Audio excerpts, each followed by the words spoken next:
Historias de gente común, porque todos ¿Nació en tenemos Rosario? una Sí, historia. sí, nací en Rosario, 6 de noviembre del 55.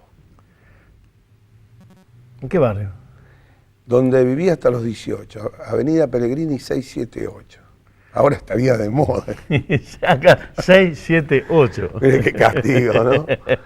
Pero bueno, esa era la casa que mis padres alquilaron desde que prácticamente se casaron y yo nací Por Pellegrini. por Pellegrini. Ahora ha quedado encerrada entre dos edificios gigantes. Era una casa de planta baja y planta alta y nosotros vivíamos en la planta alta. Esas cosas. ¿Qué barrio es ese? ¿Es la Y Sexta ese- o no es la No, Sexta? la Sexta es cruzando la Pellegrini, digamos. En esa época la avenida dividía socialmente, una cosa era vivir de este lado de Pellegrini más al centro, es la seccional primera. Y otra cosa era vivir de Pellegrini para allá. Ahora podemos decir, se corrió la frontera, o la corrieron. El distrito centro llega hasta 27. En la nueva división que tiene la ciudad, ¿no? En distritos. Así que al centro venías caminando. Al centro iba caminando, iba a las escuelas públicas del barrio, la primaria en la Rivadavia y el secundario en el Nacional 1. ¿Nacional 1 cuál es? En Necochea y 9 de Julio. Ah, Así que vivimos siempre en ese barrio. Y ya venía de familia, porque mi abuelo tenía la farmacia 9 de Julio y La Prida, que todavía está. estoy tratando de ubicarla, la farmacia. La farmacia antigua, que está en la esquina, que decía Farmacia La Prida, antes ex nacional. Porque Sí. no sé a qué gobierno se le ocurrió prohibir la utilización del nombre nacional. Creo que fue en la década infame. Y entonces le tuvieron que cambiar, le pusieron La Prida, porque todavía se podía tener nombres de fantasía en las farmacias. Ahora va con nombre propio. Ahora tiene que tener el nombre, las farmacias se llaman con el nombre del titular farmacéutico. Pero bueno, mi abuelo era idóneo, entonces tampoco le cuajaban.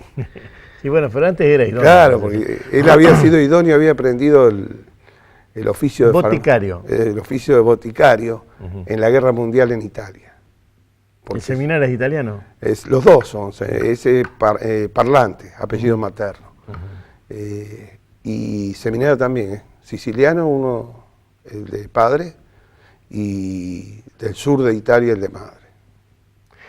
San Chirico Raparo se llama, San Quirico Raparo. ¿Conservás amigos de esa infancia? Sí, sí, nos vemos poco, pero de la escuela primaria algunos, otros del secundario con los que me sigo viendo.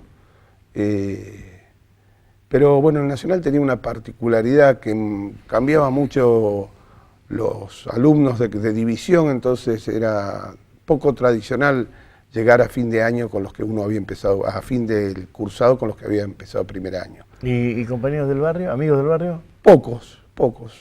Yo más tuve mi infancia vinculada a una institución que todavía existe, la Asociación Cristiana, y de ahí sí tengo los amigos de la infancia. En la Inca. En la Inca, que estaba antes por Entre Ríos, su edificio antiguo, y ahora está por Catamarca. Ahí estuve desde los 7, 8 años hasta los 18. Y ahí aprendiste a nadar y fuiste a los bailecitos, las dos cosas. Ahí aprendí a nadar, ahí jugué al waterpolo, ahí enseñé a nadar, íbamos a los bailes también. ¿Cuál fue el primer laburo que tuviste? Y el primero fue de cuidador de pileta ahí en la Asociación Cristiana, hacía sí, suplencias sí. de bañero. Pero no, el primer laburo en serio fue en una bicicletería cuando tenía 17 años, en una fábrica de repuestos de bicicleta en calle...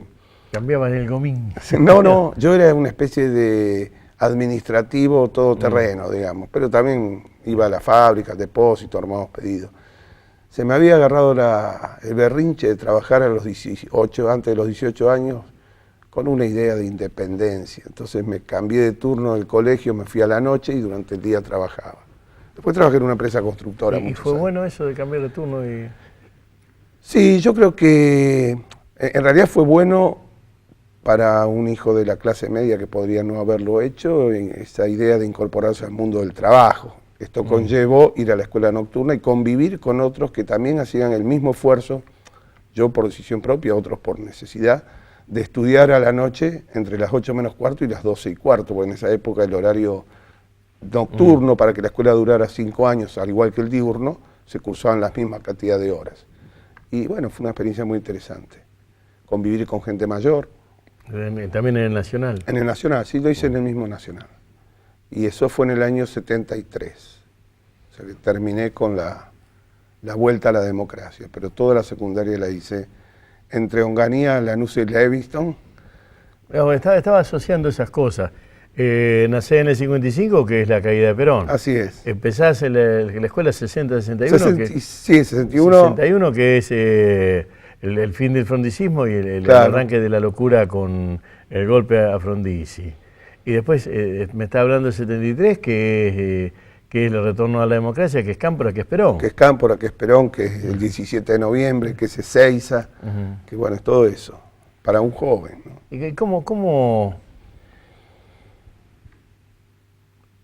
apareció ahí en el tipo que va a una fábrica de bicicleta a laburar? ¿Cómo aparece la militancia ahí? La militancia empezó un poco antes, ¿no? ¿Tu viejo era peronista? No. ¿Tu vieja era peronista? Tampoco. ¿Eran PC? No. Mi viejo Era era nada. anarquista libertario. Leía esas revistas. ¿Y por qué no te puso Juvencio Liberal? Ah, bueno. Habrá puesto Eduardo por Leonardo y qué sé yo. No. Mi viejo era anarquista, un tipo de ideas muy libertario, tranquilo, muy lector. Anárquico, anarquista. Sí, anárquico, anarquista. Y mi vieja no se definía políticamente hasta que los hijos empezaron A militar. a militar y después, bueno, siempre tuvo un pensamiento social cristiano, socialdemócrata, Pero progresista. marcarte sí. la asociación cristiana es un dato. Sí.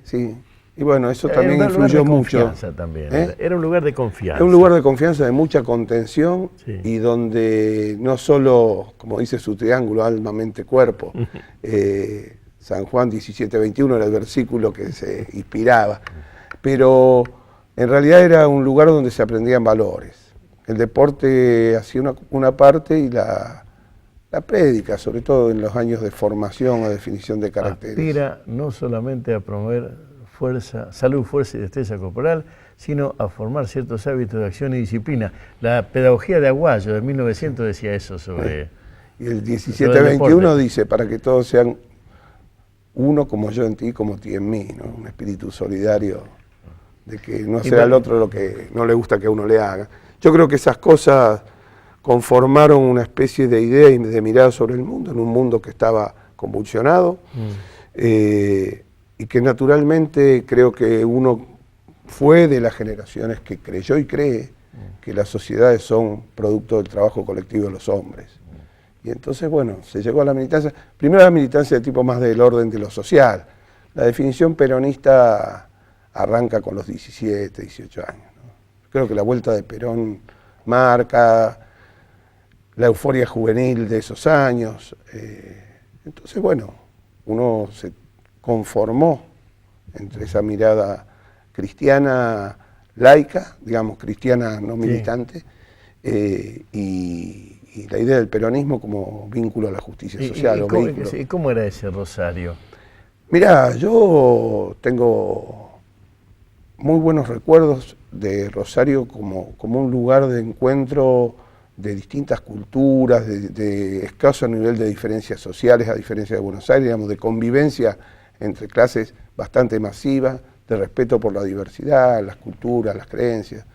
Pero también hay hechos que te marcan, ¿no? Me acuerdo perfectamente del golpe de Onganía. Mi viejo era bioquímico y tenía un laboratorio ahí en esa calle de Pellegrini. Y me levanté y lo vi muy preocupado y le dije, ¿qué es un golpe de Estado? Dice, un gran problema para el país. Y fue una definición que yo nunca me pude olvidar, ¿no? Después me acuerdo del Rosariazo, los troles todos quemados, toda la situación de convulsión, la muerte de Bello, siendo pibe, ¿no? Sí. Pero son postales que uno va guardando. Sí. Me acuerdo del 73, la euforia del 73, me acuerdo del 17 de noviembre, 1 de mayo. ¿Fuiste? No fui. Yo fui de los que quedaron acá por si todo se podría, me quedaba de reaseguro. No, participamos de la organización, pero no fui. Sí fui a otros lugares. ¿Encontraste diferencia entre aquel Rosario y el Rosario del 80. ¿Y cuándo saliste de la cárcel? Yo salí en el 81, en 17 de noviembre del 81. Entre el... Y tuve 6 meses más de libertad vigilada, o sea que me la conocí toda, Rosario, no podía salir de la ciudad.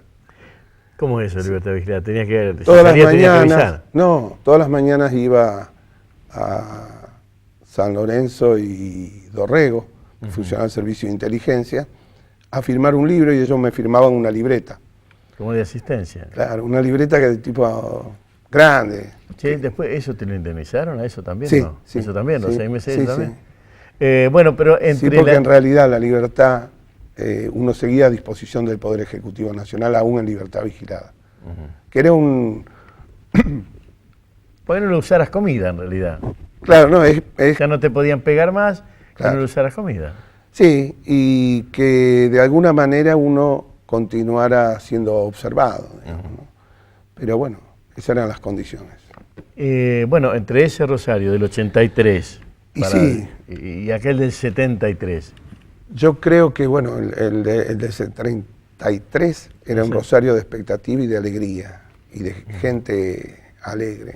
Yo vi mucho individualismo y mucha tristeza. En el 83. En el 82, 81. Sí. A poco tiempo de eso vino las Malvinas, donde vi la euforia más grande y la desazón también más grande de la estafa que fue para la sociedad. O sea que los otros días estuve escuchando un tipo, en realidad es un físico nuclear, pero un físico nuclear que fue militar y que es de Massachusetts. Él dice que, sobre Malvinas, ¿no?, que fue una trampa total de Inglaterra. Dice, porque una vez que ese hombre, le dice, así le marcaba a Galtieri, ¿no?, una vez que ese hombre hizo eso, ya después no podía volver atrás, no podía entregarla al día siguiente, como dicen ustedes, porque le planteamos, porque no hizo algo simbólico y se fue a la miércoles. Dice, no, fue una estrategia inglesa muy malvada. Una vez que fue, ya lo dejaron adentro, ya había facturado tanto sobre el pueblo que se tenía que quedar. Sí. Así que era, de cualquier manera, o se iba y era un cobarde, o se quedaba y fabricaba una tragedia, ¿no? Sí, probablemente la única invasión importante que tuvo Malvinas fue la que hicieron los civiles, ¿no? Sí. Los hermanos Cabo, auspiciados por el diario Crónica. Bueno, a los otros días estábamos en un almuerzo y yo contaba esas historias de ese piloto. Claro. Se perdió en un viaje a Australia. Ese piloto es el que lo llevó a Walter a Bolivia. A Bolivia, sí. ¿no? Cuando el diario tenía un avión. Sí, tenía 2 aviones. Claro, la capacidad, fijémonos, la capacidad de movilización que tenía para buscar la primicia, ¿no? Sí. La primicia o la cobertura de hechos relevantes. La muerte del Che en Bolivia, estamos hablando. Sí. El de Malvinas lo invadió Crónica. Claro, y el desembarco de una serie de militantes nacionalistas como los hermanos Cabo y otros más en Malvinas. Hay uno que está dando vuelta por acá. El Manjamer era de esa banda. La ciudad me decís que era distinta. La ciudad en sí, yo creo que despega con la democracia como proyecto de ciudad. Yo creo que la recuperación del río como un pequeño pedazo de una gestión de continuidad de políticas del Estado municipal fue una cosa importante. Y yo no soy de los que cree que empezó con Wiener. En realidad empezó con Usandizaga. Oriol Bohigas es el que hace el Centro Cultural Parque España. Y la ley Rubeo, que permite la entrega de tierras a municipios, ciudades, ciudades o provincias que lo reclamen. Claro. En ese sentido yo creo que hubo una continuidad. Usandizaga hizo poco porque... claro, pero el Parque España es con Usandizaga, no. Claro, después empieza con Usandizaga, termina con Caballero, después viene Wiener y ahora, bueno, Lipchi está... Sí, no, vamos a reiterar. Digo, el proyecto Parque España arranca en la administración radical. Después concluye. Claro, se desarrolla.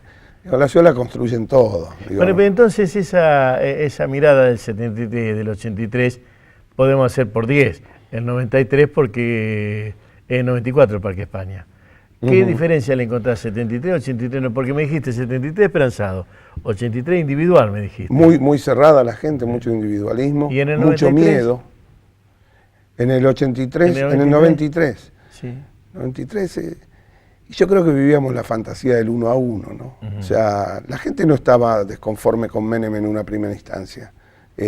Muchos habían creído que la reducción del Estado a la mínima expresión, la privatización de los teléfonos, la entrega de las aerolíneas, la venta de las cajas de jubilaciones, todo eso iba a ser maravilloso. 10 años después nos dimos cuenta que era todo un fracaso, que se habían llevado nuestra plata, nuestras jubilaciones, nuestros ferrocarriles, que éramos un país que había sido precursor entre los 60 y los 1860 y 1890, teniendo uno de los mejores trazados, aún salvando lo que dice Scalabrini Ortiz, del trazado Araña hacia la red Puerto, pero teníamos ferrocarriles que unían los parajes más lejanos. En el 93 no teníamos nada, ni ferrocarriles, ni jubilaciones, ni teléfonos que funcionaran baratos, no teníamos moneda, se robaron nuestros recursos, nos hicieron creer que depositando en bancos extranjeros íbamos a tener garantía nuestra plata. El único que devolvió la plata fue Banco Nación. Sí, la idea entonces del 93 en Rosario era digamos, un espejismo, pero era bueno. No, bueno, yo creo que Rosario tuvo muy buenas gestiones locales. Yo en algunas cosas no estoy de acuerdo que se hacen, pero no puedo dejar de reconocer que la decisión de haber invertido casi el 30% del presupuesto en salud, presupuesto municipal en salud, fue una decisión estratégica. Rosario tiene unos sistemas públicos de salud más importantes, hoy quizás caro, a lo mejor a las nuevas miradas que se le puedan hacer. Yo creo que sí hubo un problema que no fue más vincular la gestión local de todos los intendentes al mundo productivo. Entonces, como nosotros no tenemos poco Estado, al no ser capital de provincia, dependemos mucho de cómo le va a la empresa privada, tanto industrial como comercial. Y la crisis nos golpeó 2 veces bastante fuerte, ¿no? En 2000 y en 1989, con el tema de los saqueos. Bueno, en el 89 estaba caminando la ciudad. En el 89 estaba caminando la ciudad, recuerdo perfectamente los esfuerzos que hizo el conjunto de la sociedad que más o menos podía para mitigar el hambre de un montón de conciudadanos que no tenían nada. ¿Y cómo te manejaste en la relación con la ciudad? ¿La ciudad le cobraste la juventud perdida a la ciudad? No hay que cobrarle a la ciudad. No, bueno, estoy planteándolo. Yo soy fanático de Rosario y de su gente, ¿no? O sea, he estado en otras ciudades, pero en pocas he encontrado tanta calidez de la gente, ¿no? La mirada sobre esa avenida Pellegrini de 73, pensando que la ciudad es una gran casa, la mirada sobre ese Pellegrini de 73, ya había pasado en 27, ya había pasado la locura desarrollista que sacó todo. Sí. No, eso fue en el 76, me parece, ¿no? Una parte de la locura fue con Carballo, sí. Y la otra fue con el capitán de navío que tuvimos después del 76. ¿Cristiani llamó? Cristiani, creo. Que fue el que sacó las palmeras de esa idea de 2 bulevares que cerraban un triángulo al río. Sí, eso fue en el 76, 77, me parece. Eso fue una de las cosas que me llamó la atención. Cuando vos me decías, cuando volví, bueno, ese desastre. No, volviste. No, me fui con palmera y llegué sin palmera. ¿En la cárcel estuviste con rosarinos? Sí. Bueno, en principio estuve acá, en Coronda, donde había una mezcla de santafesinos y rosarinos. Aún sigue pasando y algunos entrerrianos. Se siguen matando. Sí, y después estuve en Buenos Aires, pero también una parte de rosarinos había. Conocidos muchos. ¿Y había alguna cofradía de rosarinos? No, en general la experiencia que me tocó vivir a mí fue de mucha integración.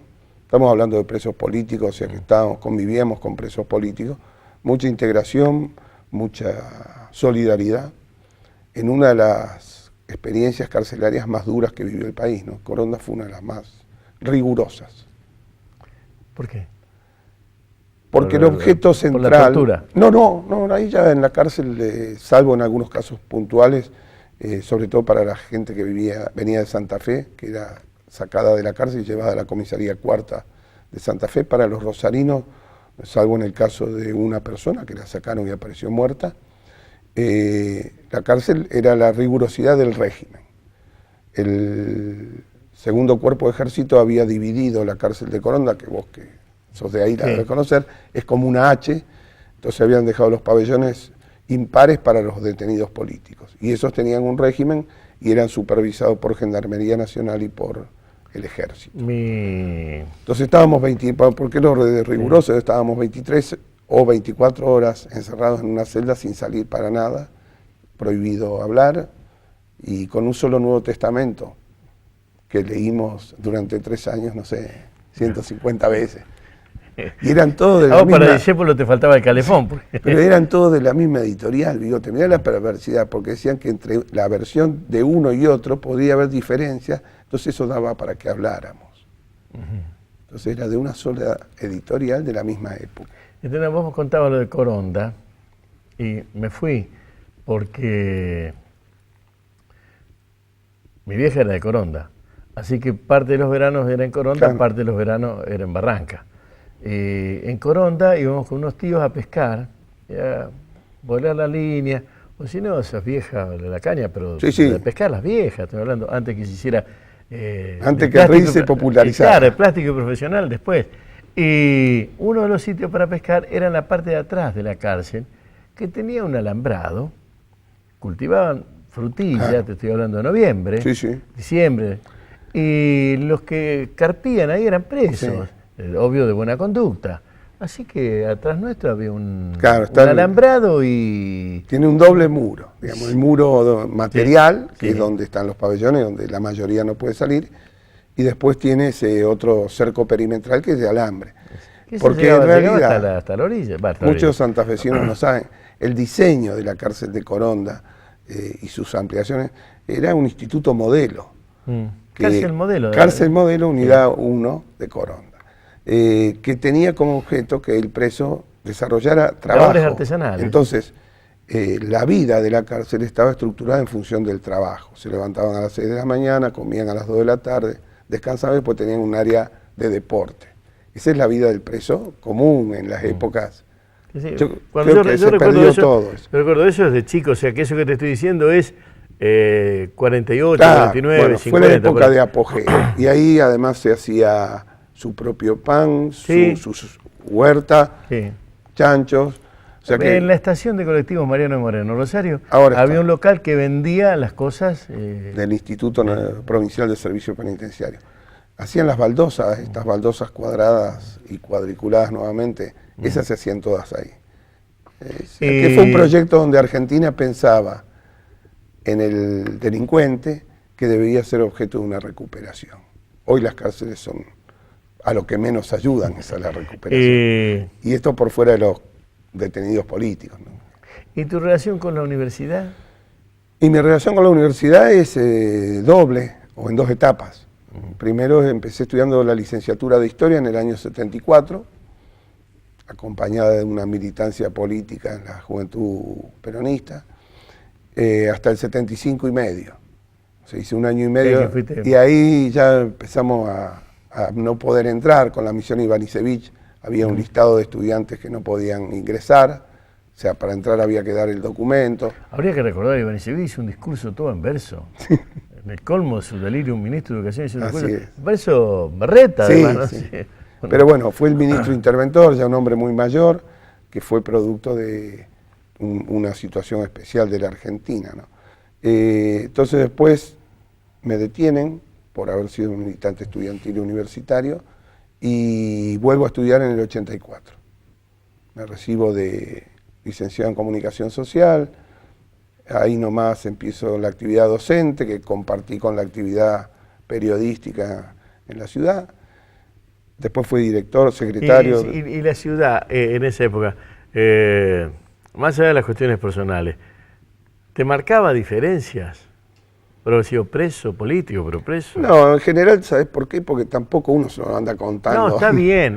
vos decís los que sabían. No, digo, no, a lo mejor en algún fantasma, no sé. No, yo la verdad que, digamos, cuando yo salí en libertad tenía opciones para irme, uno de los pocos que tuvo visa en Suiza, para irme a Suiza, Suecia, Dinamarca mismo, tenía un hermano viviendo en Dinamarca.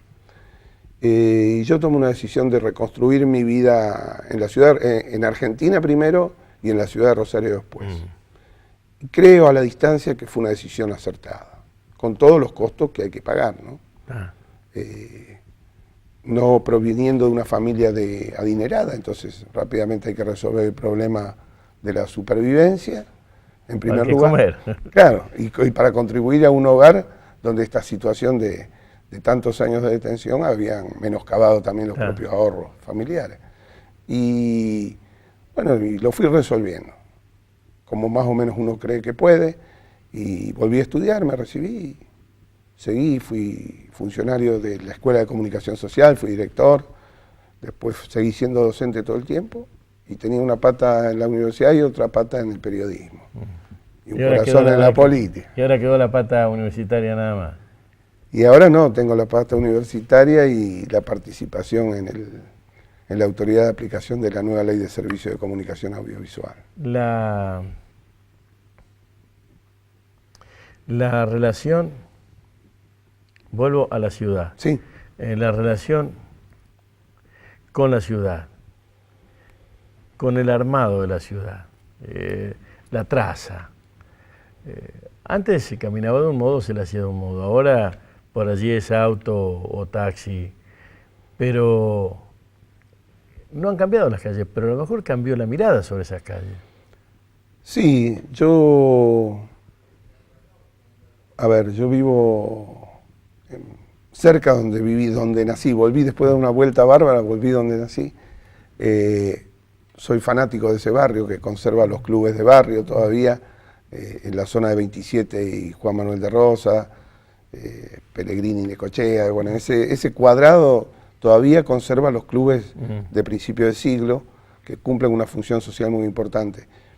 Mi actividad se desarrolla casi toda, una parte en la Siberia, otra parte en pleno centro, en rectorado, tanto en Maipú como en Italia y Córdoba, pero me gusta todo, y me gusta la zona sur, a pesar de que está degradada, producto del abandono de las políticas públicas, se han orientado hacia otro lado. Cuando estabas preso, ¿qué imagen, qué figura, qué sitio, qué paisaje, qué fotografía tenías de Rosario? El río fue una de las cosas que uno más extraña, el río y el aire libre. Los bares. Si a mí me devolvieran toda la guita que metí en café, pero sería millonario. Los bares, todos, de la Capilla, de los de la zona sur, el Odeón. Nunca fui muy amigo del Cairo. No. Iba a los rosarinos. No, es que habría que explicar cuestiones generacionales.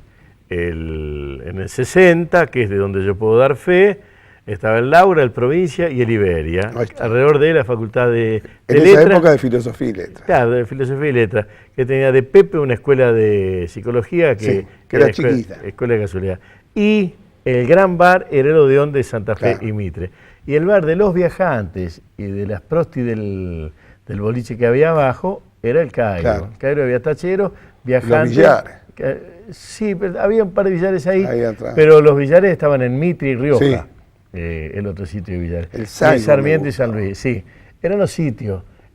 Con los años pues cerró el Odeón, se fue a Liberia y el Cairo empezó a reciclarse. Claro. Yo cuando me fui de la ciudad, ahí, antes de Rosario, yo por ahí, me fui con el Odeón. Claro. Y cuando volví, 77 por ahí, ya estaba el Cairo. Claro. Yo no me podía entender que teníamos que encontrarnos en el Cairo, porque el boliche de los poetas era el Savoy. El Savoy y los rosarinos, que era el de los artistas que trabajaban en Arteón. Sí, ha cambiado, sí. Así que eras de los bares. Siempre me gustó, toda la actividad. Yo creo que las actividades importantes de la vida se hacen en un bar. Para muchos de los colegas y para muchos de los cronologistas de Rosario, vos sos la causa FESED. ¿Por qué?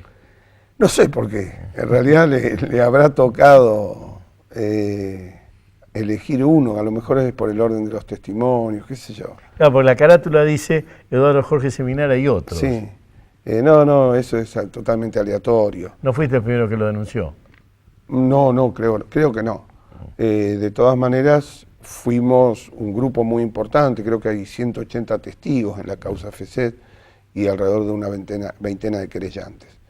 No, de eso tocó así, que se llamara así, pero no creo que cambie. La esencia es que nosotros pretendimos, vuelta a la democracia, dar testimonio por nosotros y por los que no pueden contar nada, de cómo fueron esos tiempos a principio de la dictadura, sobre todo el año 76-77, que fue la mayor cantidad de detenciones y de desapariciones en la ciudad. Ahora se llama Díaz Besone la causa, porque bueno, al fallecer FESED quedó directamente cerrado por desaparición del ex comandante de Gendarmería. Te preguntan en los alumnos, ¿seguís dando clase?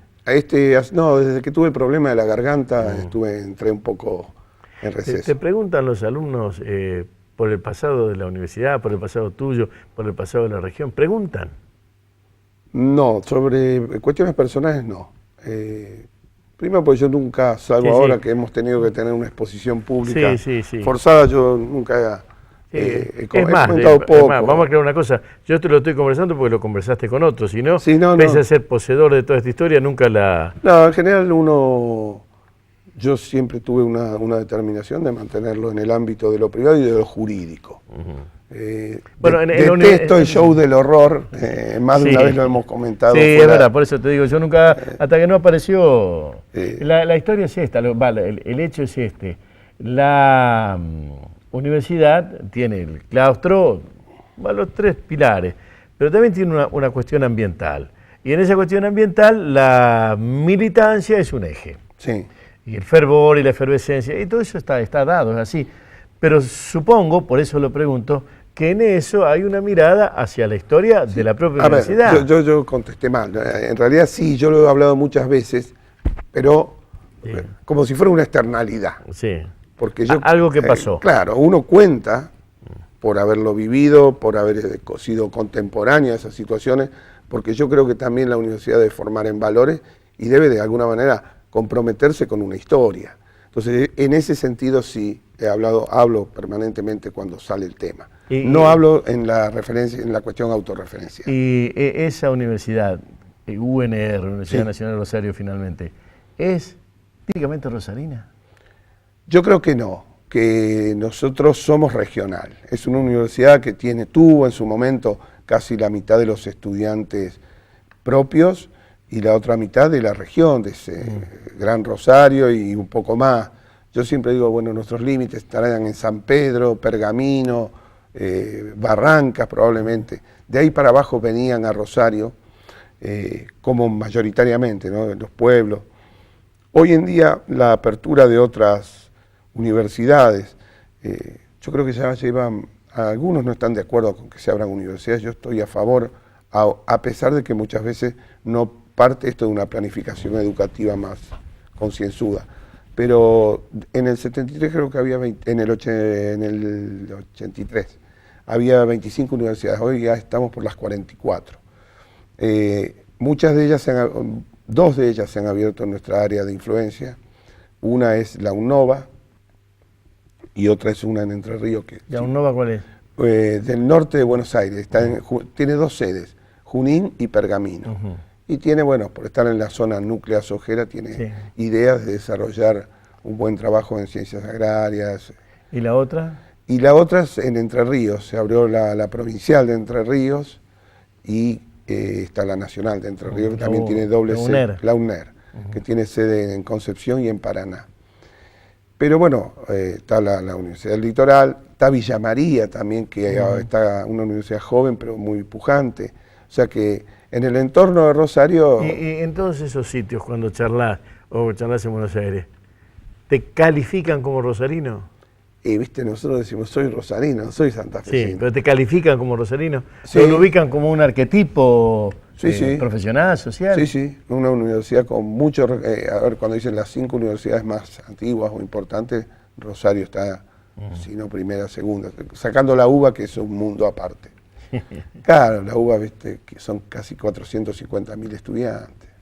Sí, más gente que en toda la ciudad de Santa Fe. No puede, yo si el rector me escucha, total, pero no puede ser una universidad de esas dimensiones. El modelo va a los 30, 40.000, y si hay más estudiantes se arma otra. La ciudad de Rosario, con esto cerramos. Sí, no, por La favor. ciudad de Rosario tiene que, de algún modo, esta es la pregunta de cierre, tiene de algún modo venderse o, si querés, objetivizarse y subjetivizarse. O en todo caso, personalizarse. ¿Cómo vendés, cómo armás Rosario? No, yo creo que tiene muchas cosas importantes. La primera es la calidez de su gente. La otra es una ciudad amigable, una ciudad que con pocas instrucciones uno la puede recorrer sabiendo los lugares que puede haber algún tipo de problemas y los lugares que no hay ningún tipo de problema. Después es una ciudad que tiene desde su arquitectura, sus museos, sus expresiones culturales, tiene un teatro muy independiente, muy rico, que probablemente en pocas ciudades de esta dimensión haya tanto desarrollo. Tiene muy buenos músicos. Yo creo que es una ciudad, digamos, si no fuera La Plata, la ciudad de los universitarios, Rosario tiene una muy buena impronta y una buena relación con la cultura. Y bueno, el resto es el río, estamos mal en qué, y en la capacidad hotelera. Hay pocas camas y es muy caro. Entonces, tenemos un mini turismo que va y viene durante los días. Para muchos tenemos un casino. Sí. O sea, realmente, Bigote, creo que tenés para hacer lo que te guste. Si miras para atrás, Sí. ¿está todo pago? Sí. Lo tuyo. Sí. ¿Vos ¿Sí? decís, ¿hay rencor? Sí. No hay rencor, hay optimismo y vocación militante. Un militante que no haya pensado alguna vez que podía caer preso nunca fue un militante muy pensante, digamos. O sea, yo creo que esa es la diferencia. ¿Y nunca pensaste que podía ir preso? Sí. Y bueno, si uno quiere cambiar algunas cosas, sabe que algo pone en juego. Yo pensé que iba a estar 12 años, me tocó la mitad. Gracias. No, por favor. Historias de gente común, porque todos tenemos una historia.